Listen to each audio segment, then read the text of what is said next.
ফরিদপুরের নগরকান্দায় বাস ট্রাকের মুখোমুখি সংঘর্ষে 2 জন নিহত হয়েছেন। এই ঘটনায় আহত হয়েছেন অন্তত 20 জন। 12 জানুয়ারি রোববার সকাল 7:30টার দিকে ফরিদপুর বরিশাল মহাসড়কের নগরকান্দা উপজেলার ডাঙ্গি ইউনিয়নের বাসাগাড়ি নামক স্থানে এ দুর্ঘটনা ঘটে।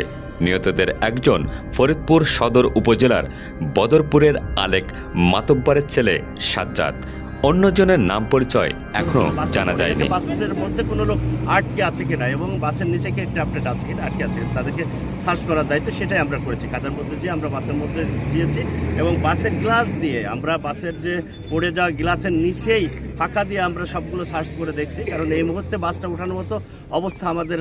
পুলিশ ও প্রত্যক্ষদর্শীরা জানায়, কুষ্টিয়া থেকে ছেড়ে আসা ঢাকাগামী আলিফ মিম পরিবহনের একটি বাস ঘটনাস্থলে পৌঁছালে বিপরীত দিক থেকে আসা ট্রাকের সাথে মুখোমুখি সংঘর্ষ হয়।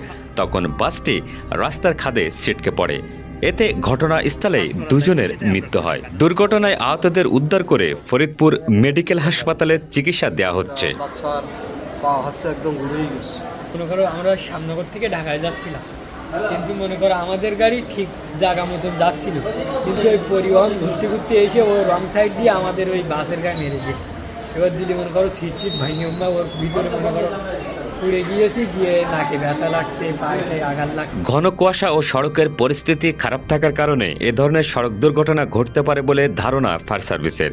এ বিষয়ে নগরকান্দা থানার ভারপ্রাপ্ত কর্মকর্তা সফর আলী বলেন, সড়ক দুর্ঘটনার কারণে সড়কে যানজট লেগে গেলে নগরকান্দা থানা পুলিশ ও হাইওয়ে পুলিশ গিয়ে যানজট পরিস্থিতি নিয়ন্ত্রণে আনে।